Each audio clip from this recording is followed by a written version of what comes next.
Pode Espanha é um podcast que aborda a cultura espanhola desde o ponto de vista de duas imigrantes do Brasil que moram aqui em Madrid, na Espanha. O nosso objetivo é levar fatos curiosos, interessantes e engraçados a partir da nossa vivência em outra cultura às pessoas, a você que tem interesse em saber mais como é a vida aqui na Espanha. E antes de finalizar cada episódio, a gente vai trazer uma dica para quem está aprendendo espanhol. Pode ser uma dica relacionada à gramática, vocabulário. Vamos trazer também uma polêmica relacionada à cultura espanhola e uma palavra que não tem uma tradução direta ao outro idioma. Oi, gente, eu sou a Leurano. E eu sou a Cris Passino. E esse é o podcast Pode Espanha. Pois então, pode ou não pode ler? Pode sim, Cris, pode tudo. A única coisa que não pode aqui é assunto baixo astral. Isso está fora desse podcast. E o tema do nosso episódio 13 é apelidos e apelidos.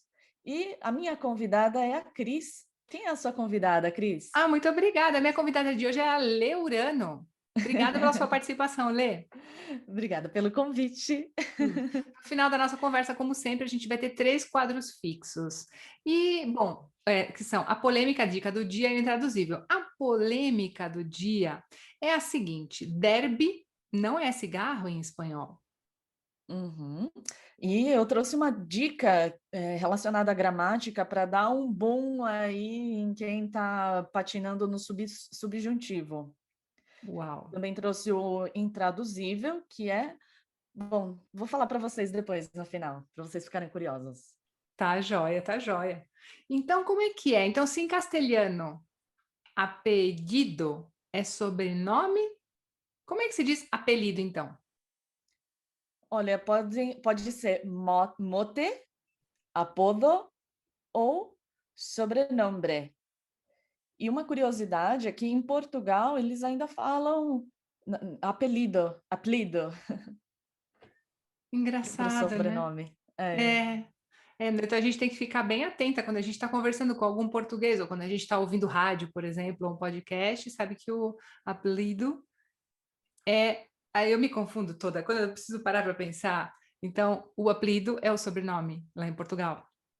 Eu tive que me acostumar, porque como eu faço reservas de hotéis para portugueses, sempre quando eu falo com eles, eu peço o apelido. Bom, existem muitas curiosidades e por isso que a gente quis trazer esse tema, porque tem muitas diferenças entre a Espanha e o Brasil. E uma delas é que as esposas não pegam o sobrenome do marido depois que elas se casam. Elas mantêm o mesmo nome de solteira, isso é até melhor, porque você não tem que ficar trocando seus documentos, passaporte, toda aquela burocracia. E, normalmente, o nome completo aqui na Espanha é composto de o primeiro nome, o segundo nome pode ser opcional, então, por exemplo, Juan José, pode ser só Juan, ou muitas famílias acabam optando por ter 2 nomes, né? Nome composto. Depois tem o primeiro sobrenome, que é o do pai, e o segundo sobrenome, que é o da mãe. Só que, igual que no Brasil, aquele sobrenome que vai prevalecer para passar para as próximas gerações vai ser o sobrenome do pai, apesar de ele estar lá, de aparecer antes do da mãe, né, Interessante. no documento. E você sabe que eu tenho uma curiosidade, porque eu sou filha de espanhol, então meu nome no Brasil é meu nome, sobrenome da minha mãe, sobrenome do meu pai. Aqui o meu nome é o contrário. Primeiro o sobrenome do meu pai, segundo o sobrenome da minha mãe. Tenho crise de identidade, será? Você teve que mudar quando você tirou a sua nacionalidade espanhola, Cris? Mudar a ordem? Então, no Brasil eu me chamo de um jeito, aqui eu me chamo de outro. Eu sou 2 pessoas Ah, diferentes. Eu não sou geminiana, mas eu tenho dupla personalidade. e aí já teve confusão por causa disso? Algumas vezes as pessoas perguntam por que eu uso Passino, sendo que o meu sobrenome, na verdade, não é Passino, é Arnoso. Mas, claro, no Brasil é Cristina Passino Arnoso. E eu uso Passino, seria Cristina P. Arnoso, eu teria que usar. Segundo a lógica brasileira, a gente usa o último sobrenome normalmente. Mas aqui Eu uso o último espanhol, é uma confusão. Eu sou Cristina Passino aqui, sou Cristina Passino lá. Na hora do documento, na hora de assinar qualquer coisa, primeiro, na Espanha vem o Arnoso, que é o do pai. Mas nunca tive nenhum problema, assim, problema? Nunca tive, Lê. Me conta do seu nome, porque eu sei que existe uma tradição das pessoas que são brasileiras e são descendentes de oriental, né? Como você, para quem não está vendo, quem está ouvindo, a Lê é nipo-brasileira, né? E eu queria saber, existe uma tradição de ter dois nomes, né? Normalmente nos descendentes de japonês. Sim, então meu nome brasileiro é Letícia e o meu nome japonês é Saemi. E aí a confusão que acontece aqui na Espanha é que eu não tenho o sobrenome da minha mãe. Então muita gente acaba achando que Saemi é esse meu primeiro apelido e que Urano seria o sobrenome da minha mãe. Então, quando eu vou fazer alguma coisa burocrática ou quando fui no centro de saúde, ninguém achava a minha ficha, porque eles colocaram o Saimi como meu primeiro nome, sobrenome. Olha que confusão. E, e não era. Então, acabaram achando só quando eu falei o número do meu passaporte, mas é por causa disso. E tem isso que as pessoas não entendem, né? Que Saimi é um segundo nome, e aí eu tenho que falar, é como se fosse Francisco José, e aí esse é o meu segundo nome, explicar que eu não tenho o sobrenome da minha mãe. Uhum. Já chegaram a falar, ai, por que que você não vai atrás de colocar o sobrenome da sua mãe, porque era tão bonito, que é tão bonito, né? Fujita. Mentira, minha mãe vai me matar. É Kawamoto, Fujita Kawamoto. Então, do pai dela seria Kawamoto, e as pessoas falam, por que que você não corre atrás para colocar o sobrenome? E eu tenho, na verdade, é que eu tenho preguiça de ficar correndo atrás, eu acho que já nem vale mais a pena. O que vale é a personalidade, não o sobrenome, eu acho. Não é como antigamente, que a gente vai falar sobre isso, inclusive, que a origem, né, dos sobrenomes das pessoas podia ser relacionado à característica pessoal delas. Então, se você Exato. tem tinha, né, uma característica muito forte, por exemplo, um loiro numa região que só tinha moreno, o sobrenome dele acabava sendo Rubio, porque Uhum. era uma característica marcante, né? Sim, mas antes da gente ir para esse assunto, eu queria te fazer uma pergunta. O que significa Saemi? Minha mãe inventou que significa terceira, porque eu sou a terceira filha e porque diz ela que Mi significava terceira. Era o vô dela queria que colocasse Saeko, e como ela não queria que terminasse em ko, porque no Brasil terminações em o normalmente é para homem, né? E aí e também porque ela tinha um trauma pelo fato de o avô dela ficar chamando ela de Hideko, Hideko, ela trocou essa terminação por Mi, e eu acho que não existe nenhuma Saimi no Japão. É um Engraçado. nome inventado pela minha mãe. Eu já cheguei a perguntar para algumas japonesas se tem algum significado, e elas sempre me respondem que vai depender do kanji, que é a Ah, letra, né, japonesa, aquele ideograma. Só que, claro, como a minha mãe meio que inventou esse nome, não tem um ideograma certo. que interessante. Olha as coisas que a gente fica sabendo da Lê, Saemi. Eu sempre achava que era Saemi. Olha, normalmente as palavras japonesas, elas são oxítonas, né? Ela tem um acento mais forte na última sílaba. Não sabia. E é igual sakura. Normalmente as pessoas falam sakura, mas é sakura, hashi, sashimi. Então eu imagino que meu nome, então como ele foi inventado, pode ser Saemi, pode ser Saemi. E era engraçado que quando eu trabalhava nos Estados Unidos, como eu trabalhava num restaurante japonês, o pessoal lá, tanto os coreanos, japoneses, os asiáticos em geral, não conseguiam falar Letícia, aí eles me chamavam de Saemi. E aí eu lembro que eles me chamavam de Saemi. Então eu imagino que o correto seja Saemi mesmo, por eles me chamarem assim, mas a minha mãe me chamava falava Saemi. Então Bom, quem inventou o nome foi a sua mãe. Foi a sua mãe. Tá certo.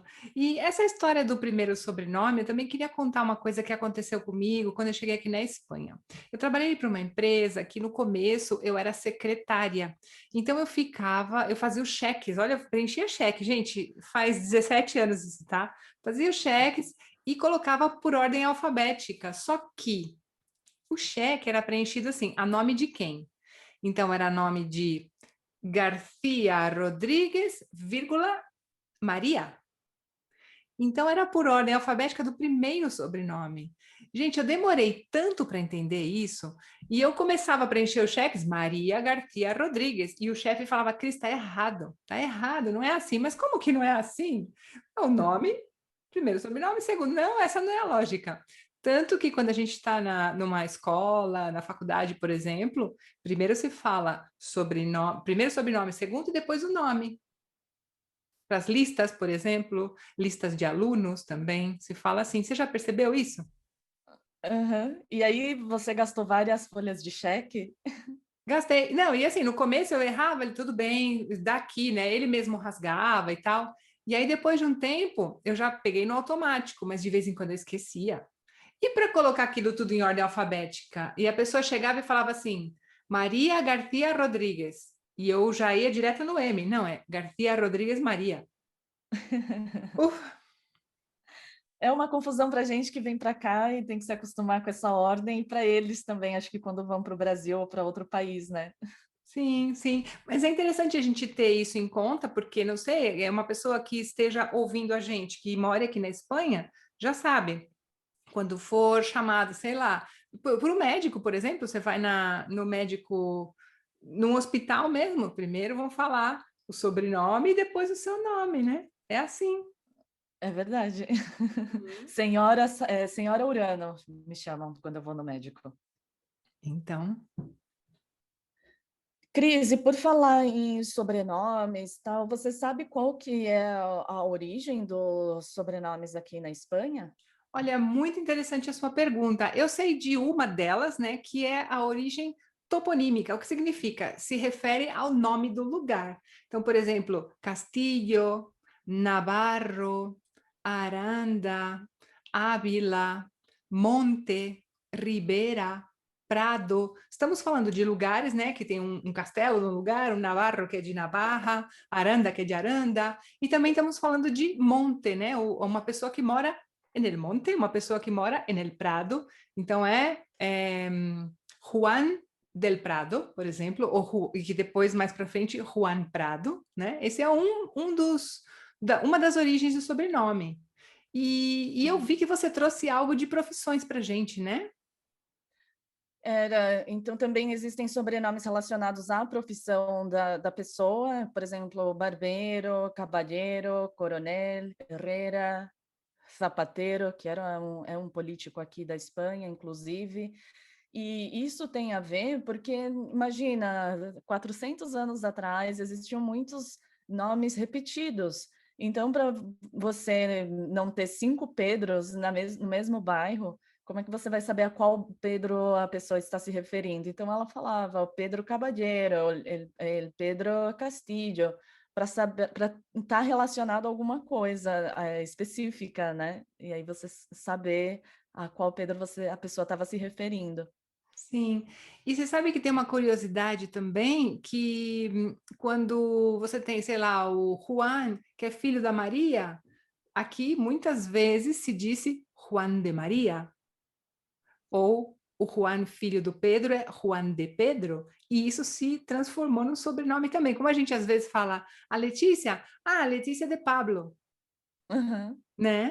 Porque a gente conhece mais de uma Letícia. Então fala Letícia de Pablo, Letícia del Rei, não sei. Uhum.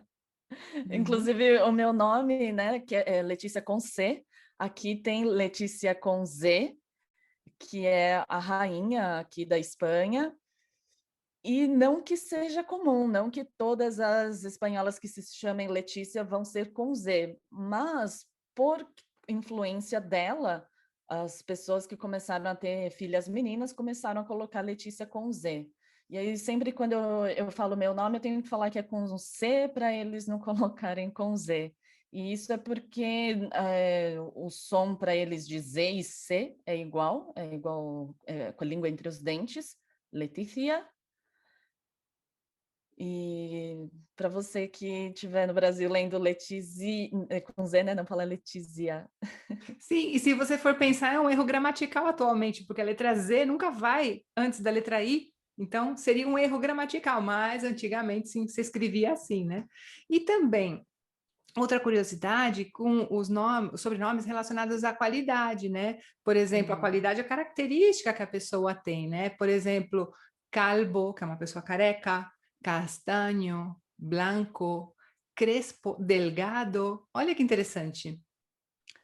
É por isso que quando as pessoas falam, né? Se você ficar bravo com um apelido que dão para você, é aquele que vai perdurar para o resto da sua vida. Talvez era o que acontecia naquela época mesmo, né? Pode ser bem provável.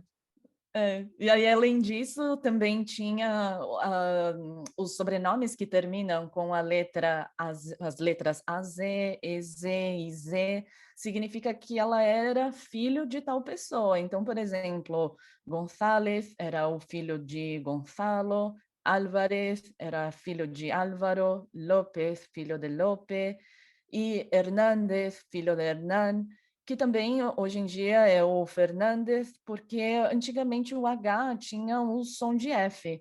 Inclusive a farmácia se escrevia com H, né? Antigamente.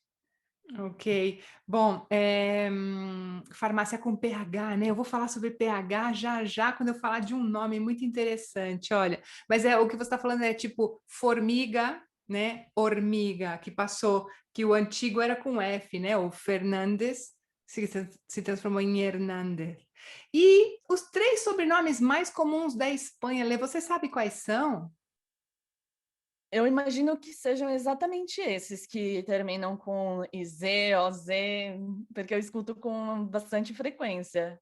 Além Uhum. desses, tem mais algum, Cris? Pois então, tem um estudo do INE, que é o Instituto Nacional de Estadística da Espanha, que numerou os três sobrenomes mais comuns da Espanha, que são García, em primeiro lugar, depois Rodríguez, em segundo, e González, terceiro. Interessante, não?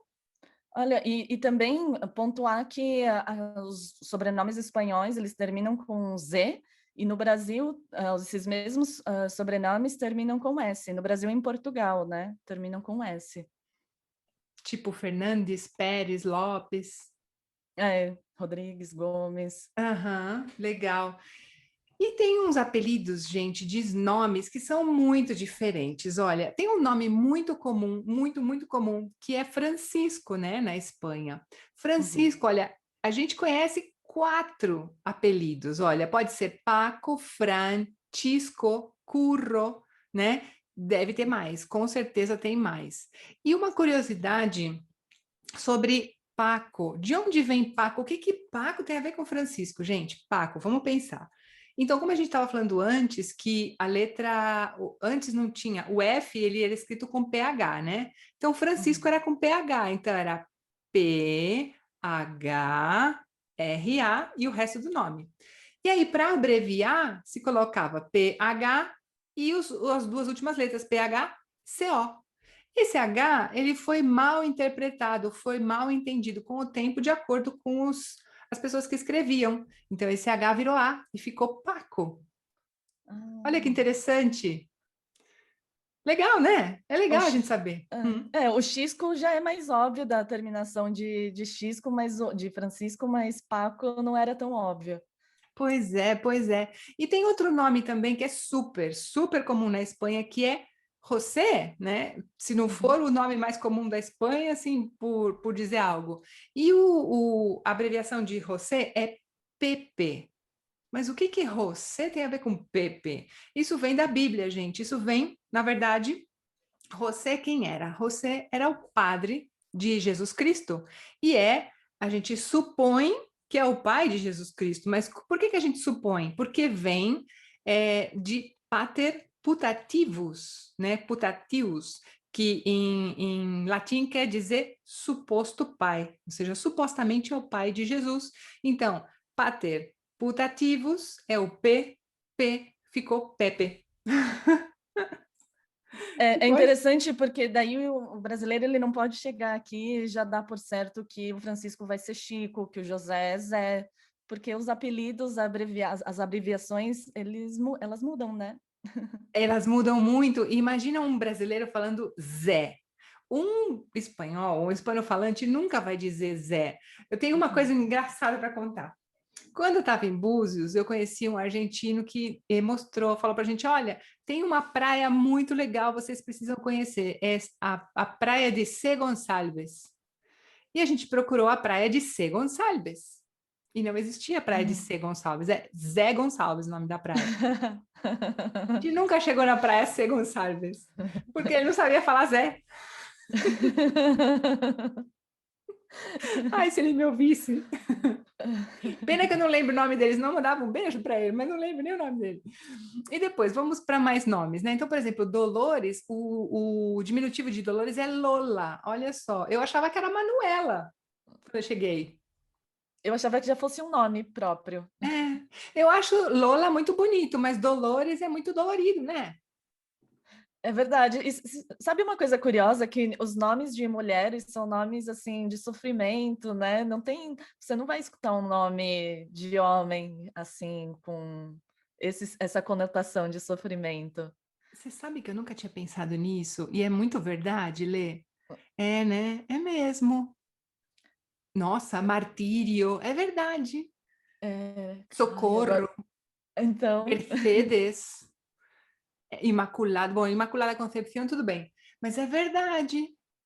Você não tem um homem que se chama Martírio, porque Martírio pode ser El Martírio. é, remédios. Nossa, estava tentando lembrar de outras, mas depois eu faço uma pesquisa, porque tinha uma lista de nomes de mulheres com essa conotação. Sim, sim. E estão todas relacionadas a Jesus Cristo, a Bíblia, né? Se você for pensar, é verdade. Olha Uhum. só, não tinha pensado que para os homens não tem? Por que E por será, né? falar, por falar na Bíblia, como seria um apelido para alguém que se chama Jesus? Aqui. Então, Jesus, eu conheço Chus, né? E Suso. Suso se diz muito em Galícia, porque existem muitos Jesus em Galícia. Ah, Sussô. Sim, Suso. Né? E aí também é uma coisa interessante que você trouxe, né? As duas sílabas de nomes mais compridos, como você, por exemplo. Como chamam a Letícia aqui na Espanha? Leti. Leti. Aham. Não, ninguém vai falar Lê. A minha sogra fala Lê, porque o Pablo falou para ela, né, que a minha família me chama de Lê. Alguém que se chama Patrícia, por exemplo, é Patri e não Pati. Beatriz seria Bea. E não Bia? É. E você, Cris, te chamam de Cris ou de Cristi, já que você também tem Então, nome comprido? então, muitas pessoas me chamam de Cris porque eu assino Cris, eu digo, oi, aqui é a Cris, tal. Mas Uhum. as pessoas mais íntimas me chamam de Cristi. As pessoas mais íntimas da minha família, o meu companheiro, me chamam de Cristi. Uhum. E é também interessante que não só para nomes, mas é muito comum aqui na Espanha eles usarem duas sílabas para várias palavras. Então, voy a la oficina, que tal está tu sobre, para sobrina, Sim. né? E tu cunhi, voy al cole. Ah, Sim, sim, é. é verdade. Olá, cunhi, que tal? Sim, sim, é isso mesmo. Voltando aos nomes, né? Macu é o diminutivo de Imaculada. Almu é o diminutivo de Almudena. Maca, de Macarena. Pili, de Pilar ou Maria del Pilar. Merche, Uhum. de Mercedes. Concha, de Concepción. E aqui a gente pode estar falando eternamente. Mas eu queria falar da Concha. Por que eu quero falar da Concha? Porque pode ser um tema controverso para quem está na América Latina. Porque Concha, aqui na Espanha, significa La Concha, ou seja, uma concha, tá? Concha. Uhum. É o diminutivo de Concepción, mas na América Latina, dependendo do país, significa, não sei, Partes íntimas. partes íntimas femininas, exatamente. Exatamente. Não sei um nome bonitinho para pôr aqui no podcast, mas é isso. E só para complementar, você não, aqui na Espanha você não pode chegar lá no cartório e falar que você vai nomear o seu filho de Pepe ou de Lola. Eles vão falar olha, você coloca o nome tal, que é o nome que corresponde a esse apelido, e depois, durante a vida do seu filho, você chama ele desse apelido, mas você não pode nomear com um apelido, né, com um apodo, e você também não pode inventar nome, que é muito comum no Brasil. Eu tinha um vizinho que se chamava John Lennon, com D, John Lennon, tudo junto. Muito comum também no Brasil pegar metade do nome da mãe, metade do pai, formar um nome, né? É muito poético, é muito bonito você falar, poxa vida, de mim e dela, ou dele nasceu outra pessoa, e você dá o nome e tal. Só que tem vezes que fica complicado para a pessoa, né? Para a pessoinha que tá ali. Mas é tipo, esses que terminam com som, Reverson, não é permitido aqui, né? Não. Exatamente. Exatamente. Mas aí, por falar em nomes que se juntam, tem os nomes compostos aqui, que são muito comuns, e aí esses nomes compostos têm os próprios apelidos também já demarcados, que seria, por exemplo, Maite, que vem de Maria Teresa, Chema, José Maria, Luismi, Luiz Miguel, Luisma, Luiz Manuel, Juanpe, Juan Pedro, Matius, María Jesús, Juama, Juan Manuel, Mariano, Mara, que é Maria de los Ángeles, e Nati, de Natividad. Eu ia pensar que Nati era Natália. Claro, poderia ser, mas se você pensar Natália, vem também do nascimento, né? É como natalino, né? E você sabe Uhum. que você estava lendo Juanma, eu lembrei de outro que para mim era impossível é, pronunciar no começo, que é Juan Ra, que é Juan Ramon. Juan Ramon, para nós é muito difícil isso, né? E era Juan Ra. E Maite, eu achei que fosse um nome já, que não era que não fosse um apelido. Então, eu tenho uma conhecida nossa que se chama Maite, e depois estavam falando de uma tal de Teresa. Eu falei, ué, mas quem que é a Teresa? Ué, a Maite. Eu não sabia que era a mesma pessoa. Ah, e também o que você falou antes, né, das duas sílabas, né? Teresa pode ser Tere também, né? Ah, é verdade. É, Tere. Enquanto quantas. que no Brasil ia ser só T. Exato, exato. Pois é. E os nomes bíblicos, né, gente? É muito comum aqui ter nomes bíblicos, nomes, na verdade, católicos, porque na época do Franco era obrigatório você registrar a pessoa com um nome católico. Ou você, sei lá, meu nome é Cristina, já é mais católico que Cristina, só se eu chamasse Jesusa, ou Deusa, ou Diosa, né? Porque Cristina é de Cristo, não tem outra. Mas poderia chamar perfeitamente Maria Cristina, tá? Era muito comum, então, ter o meu nome, Cristina, e outro nome que fosse um nome bíblico. E um nome bíblico, claro, católico. E o que acontece? Todos os dias nós temos um dia de um santo. Então, por exemplo, dia 25, a gente falou em outro podcast, dia 25 de julho é o dia de Santiago, né? E o meu dia, o dia de Santa Cristina, é no dia 24 de julho. Como é que eu sei isso, gente? Como é que eu sei? Porque a minha sogra sempre me liga: Olá, te llamo para felicitar tu santo. Ou seja, ela me Uhum. dá feliz aniversário e me dá parabéns no dia do santo. E aqui é muito comum, né? Sim, o meu marido disse que no dia do santo dele, que são dois, porque ele tem um nome composto, a avó dele dava presente nos 2 dias. E ainda tem mais o aniversário, né, de nascimento. Então ele comemorava 3 datas. Que sorte! Dependendo da família, até faz um bolo mesmo. Não aniversário, uma festa, mas alguma coisa para celebrar o seu santo. Ah, olha só, eu não sabia disso. Não, que legal, que legal. E aí, Cris, a gente estava pensando assim, quando a gente fica conversando sobre nome de filhos, né, que um dia a gente quer ter um, nomes que possam ser pronunciados de maneira correta, né, igual aqui na Espanha e no Brasil. Não Porque é apesar fácil. de... Não é, porque mesmo tendo vários nomes parecidos e com a escrita igual, a pronúncia é diferente. Então, se uma pessoa chamar Martim aqui, minha família vai chamar de Martim. Uhum. E, Imagina um Jorge. ai, coitado. Ou imagina a mãe pronunciando errado o nome do filho. Então, você não sabe em que país você tá. Como você chama? Jorge ou Jorge, né? Então, pensando assim, em nomes que possam ter a mesma pronúncia nos 2 lugares, a gente fez uma lista de 4 nomes.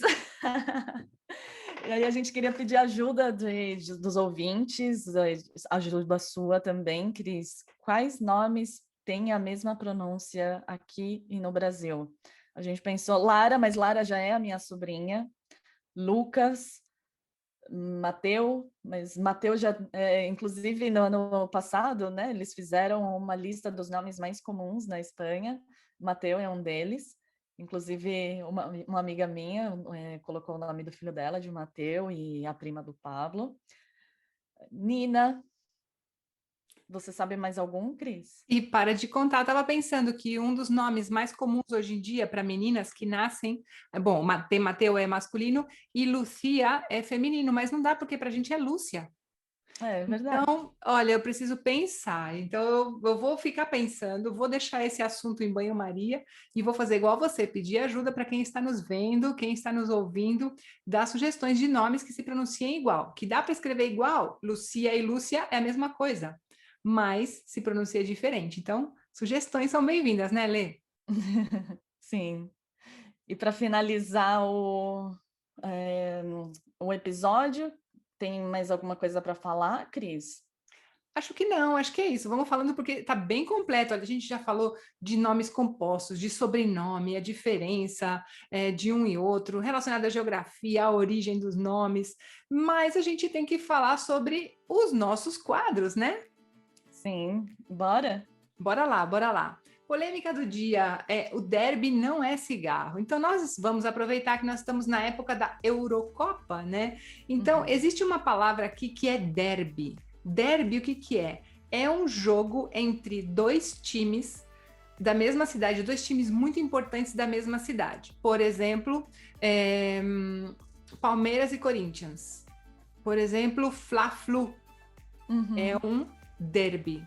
E existe uma diferença entre derby e clássico, tá? O clássico é, por exemplo, vamos falar aqui da Espanha, um Madrid-Barça ou não sei, Corinthians-Flamengo. Imagina, Corinthians-Flamengo.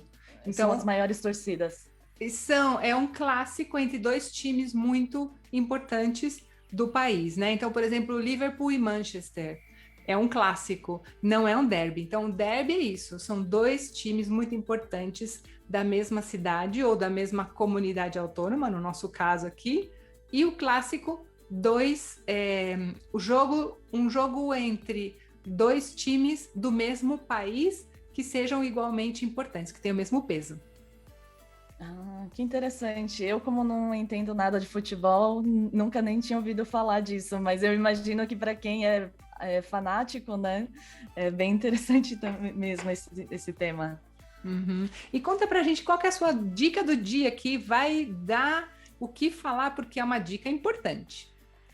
Sim, eu trouxe 3 exemplos para usar o subjuntivo, porque quem está estudando espanhol, só de escutar subjuntivo dá aquele calafrio, né? Mas só de ouvir assim algo muito específico de gramática. E se você souber pelo menos 3 exemplos, obviamente tem mais, mas esses 3 que são muito comuns no nosso dia a dia, vai dar um boom no espanhol.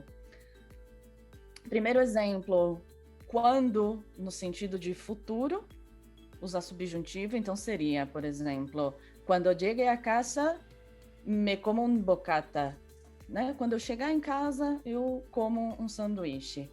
Quando termine o podcast, me voy de paseo. Uhum.